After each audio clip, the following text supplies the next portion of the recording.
আমার আল্লাহ চান নাই।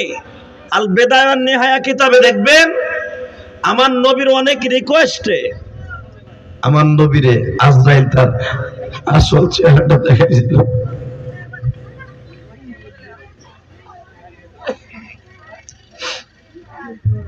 আজরাইল বসবাস করে চতুর্থ আসমানে। কোথায়?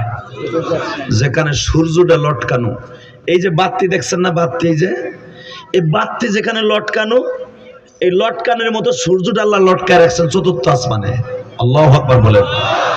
চতুর্থ আসমানে সূর্যটা রাখছে। যদি প্রথম আসমানে সূর্য রাখতো এই জমিনটা পুইরা তামা হয়ে যেত।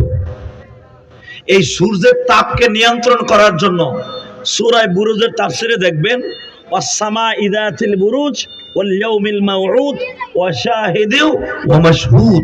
কক্ষ বিশিষ্ট আসমানের কসম। এই কক্ষ বিশিষ্ট আসমানের কসম বুঝিতে আল্লাহ কি বুঝাইছে?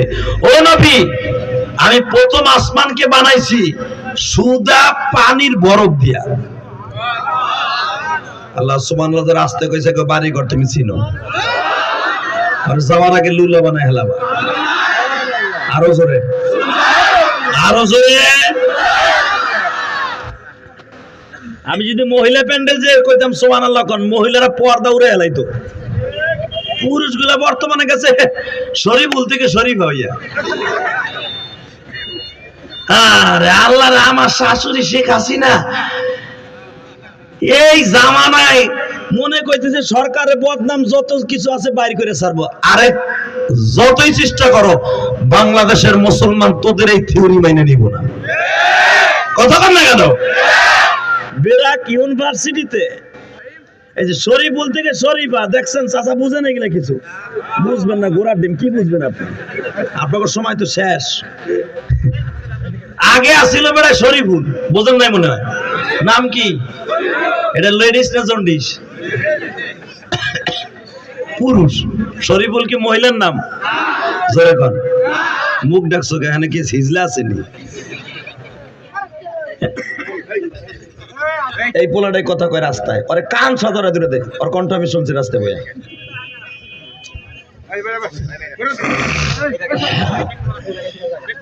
তাকানের দিকে এই তো দেখেন কি থিওরি চালু করে দিছিল। আল্লাহ শুকর, ওই সাতটার জন্য দোয়া করি যে প্রথম এটার উদ্ঘাটন করছে। আলহামদুলিল্লাহ বলেন। আগে আসলো শরীফুল, তোর নাম হলো শরীফুল।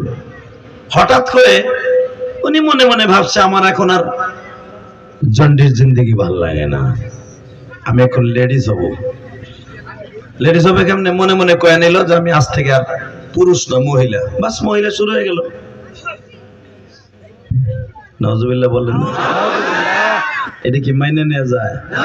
আর বর্তমানে এরা থিওরি চালু করতে চাইছিল ওই যে শরীফুল ওইটারে ক্যাসাত করে কাটে দিয়া এটা টান দিয়া নাউজুবিল্লাহ বললেন না? অর্থাৎ হিজলা বানায় দিছে, হিজলা। এটা কোনোদিনও বাংলার জমিনে হবে না, যত করেন না কেন। আমরা দেখছেন চট্টগ্রামে কয়েকদিন আগে সরকারের ভাবমূর্তি নষ্ট করার জন্য, এটা আমরা বুঝি, আদালতের মধ্যে জয় শ্রীরাম দিয়ে তারা স্লোগান দেয়। 95% দেশে জয় শ্রীরাম দেশ, এটা তোদের দিল্লির মসনদ না। শাহজালাল আমলের দেশ, শাহ মাকদুমের দেশ, খান শাহজাহানের দেশ, টাঙ্গাইলের জমিনের দেশ, তাবলিগওয়ালাদের দেশ, সরমনে আল্লাহর কুতুবের দেশ, লক্ষ লক্ষ কোটি কোটি হাফেজে কোরআনের দেশ।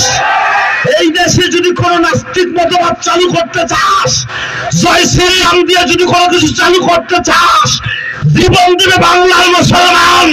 তোদের এই আওয়াজকে কোনো অ্যাকসেপ্ট করবে না। কথা ঠিক না বেঠা?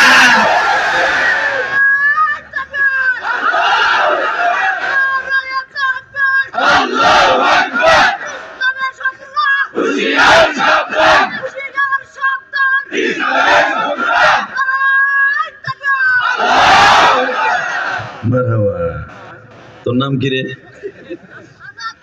মাশাআল্লাহ। মন্ডল বংশের বলা চিকালা পাকা চিকিল্লা পাচি মারহাবা বলেন। বর্তমানে অনেক বেশি হবে না? আমি তুই কুলে বললাম, মাফ করে দেন আমাকে। আমি তো আল্লাহ কবুল করেন, যেরকম আমিন। হ্যাঁ, এই কণ্ঠগুলাকে আল্লাহ জান্নাতের পানি দিয়ে কিনবেন।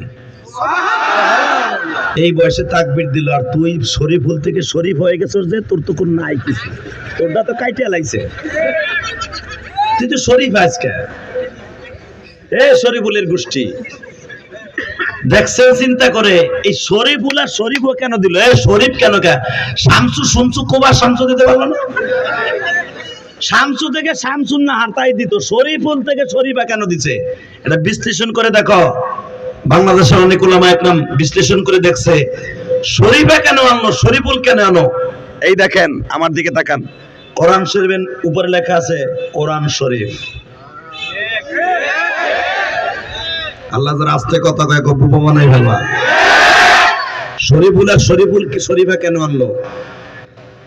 ষষ্ঠ মস্তিষ্কে চিন্তা করে দেখো, কে কুদ্দুস থেকে কুদ্দুসা বানাইতে পারলো না? শামসু থেকে কোবা শামসু বানাইতে না, শামসুন নাহার বানাইতে পারলো না?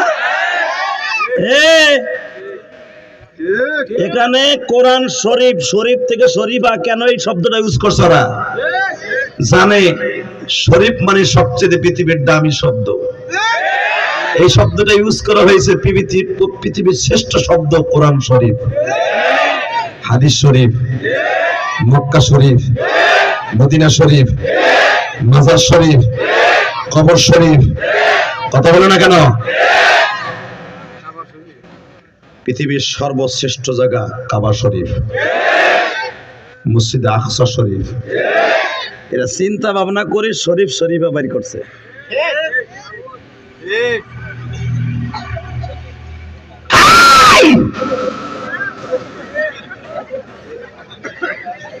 জীবন যাক আর থাক, কোন নাস্তিকের এই চিন্তা ভাবনা বাংলার জমিনে, শাহজালাল আমানির জমিনে হবে না, হবে না। শব্দ আর পাশ নাই, আমাকে পবিত্র জায়গায় আঘাত করছো শরীফা দিয়া না? শরীফ থেকে শরীফা এগুলো আমরা বুঝি। আবার যেদিন থেকে শরীফ থেকে শরীফা বানাই ফেললা, তার 2-3 সপ্তাহ 1 মাস পরেই জয় শ্রীরাম দিয়া তোমরা আমাকে কলিজা আঘাত করতে চাও। এটা দিল্লির মসনদ ভাইব না। এই দেশ থেকে আমরা মুক্তিযোদ্ধারা কুত্তার মতো পিটাইয়া হানাদার বাহিনীকে এই দেশ থেকে তাড়াইছি। বাংলাদেশের মুসলমান জীবন দিতে পারে, কোন বেঈমানের কাছে ঈমান বিক্রি করতে পারে না। কথা বলেন, রাজি আছেন না নাই? রাজি আছেন না নাই? কারা কারা রাজি আছেন? কোরআন শুনেছেন, আমাকে হাত উঁচু করে দাঁড়ায় দাও।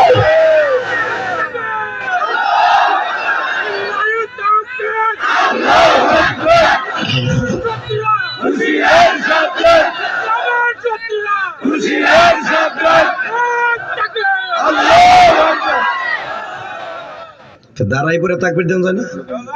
এই মাঝখানে কি আছো? দাঁড়াও তো। মাঝখানে যে তাকবীর দিছো, দাঁড়াও, খাড়াও, মাথা টান করো, মোরের মতো দাঁড়াও। কি হলো, হিজল হয়ে গেছো? কেমন শরীফ হয়ে গেছো? জোরে মারো।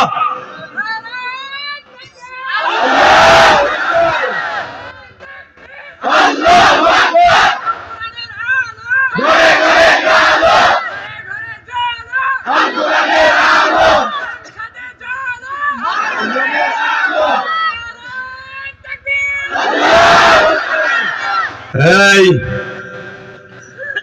যুবক, তোর পাও দূরে ধরে যাচ্ছি। টাঙ্গাইলের যুবক, পৃথিবীতে যতই শরীফের বিরুদ্ধে, কোরআন শরীফ, মদিনা শরীফ, মক্কা শরীফ, বাইতুল্লাহ, কাবা শরীফ, আমার নবীর রওজা শরীফ, এই পবিত্র শব্দটা যতই অপবিত্র স্থানে রাখতে চাও, পৃথিবীর কেউ না বুঝবে, আমরা মুসলমান বুঝি। জীবনের বিনিময় হলো এই শরীফ শব্দটা শরীফ জায়গায় থাকবে।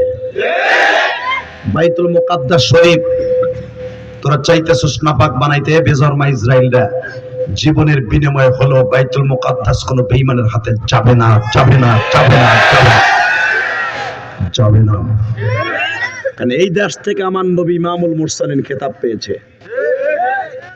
এই বাইতুল মুকাদ্দাসের দরজার সামনে দাঁড়ায় আমার নবীদেরকে পিছনে ফিরে ইমামতি করেছে। এখান থেকে এত তাড়াতাড়ি কোনো বেঈমানের হাতে বাইতুল মুকাদ্দাস দখল করতে পারবে না, ইনশাআল্লাহ বলেন। আল্লাহু আকবার জোরে বলেন। কেন এই দেশটা বেঈমানের হাতে যাবে? এই দেশে ঘুমিয়েছে আমার জাতির পিতা ইব্রাহিম। আমি এক একজন নবীর নাম নিব, আপনি আসমান জমিন কাঁপায় আল্লাহু আকবার বলবেন। কেমন? হ্যাঁ, এই পিছনেতে যাও না, গেলে কিন্তু আজকে লুলায়ে মরবা একসাথে। এই বাইতুল মুকাদ্দাসের থেকে মাত্র 10 কিলোমিটার দূরে ঘুমিয়েছে আমার জাতির পিতা ইব্রাহিম। এই বাইতুল মুকাদ্দাস থেকে 13 কিলোমিটার দূরে ঘুমিয়েছে নবী সুলাইমান। বাইতুল মুকাদ্দাসের উত্তর গেটে ঘুমিয়েছে নবী জাকারিয়া। বাইতুল মুকাদ্দাসের উত্তর গেটে ঘুমিয়েছে নবী ইয়াহইয়া। বাইতুল মুকাদ্দাস থেকে মাত্র 27 কিলোমিটার দূরে ঘুমিয়েছে নবী ইউসুফ। বাইতুল মুকাদ্দাস থেকে 100 কিলোমিটার দূরে ঘুমিয়েছে নবী মূসা। আর 13 কিলোমিটার দূরে ঘুমিয়েছে তার ভাই হারুন আলাইহিস সালাম। বাইতুল মুকাদ্দাস থেকে কয়েক কিলোমিটার দূরে ঘুমিয়েছে নবী ইউনুস। একবারে বাইতুল মুকাদ্দাসের সাথে লাগানো ঘুমিয়েছে যে বাইতুল মুকাদ্দাসের নির্মাতা, যিনি বাইতুল মুকাদ্দাস নির্মাণ করেছেন, নবী ইয়াকুব। তার বাবা ইসহাক। এতগুলা নবী, 3000 উপরে নবী ঘুমিয়েছে বাইতুল মুকাদ্দাসে। বেঈমানগুলো দখল করে নিয়ে যাবে এত সহজ? জীবনের বিনিময়ে হলো বাইতুল মুকাদ্দাস কোনো বেঈমানের হাতে বিক্রি হবে না, হবে না, হবে না, ইনশাআল্লাহ বলেন। আল্লাহু আকবার জোরে বলেন তো। কষ্ট হইতাছে? তাকান এইদিকে। আমার নবী যখন মিরাজের রাতে বাইতুল মুকাদ্দাসে যায়, এখানে যাওয়ার পরে দেখে 1,24,000 পয়গম্বর সবাই নবীর পিছনে কাতার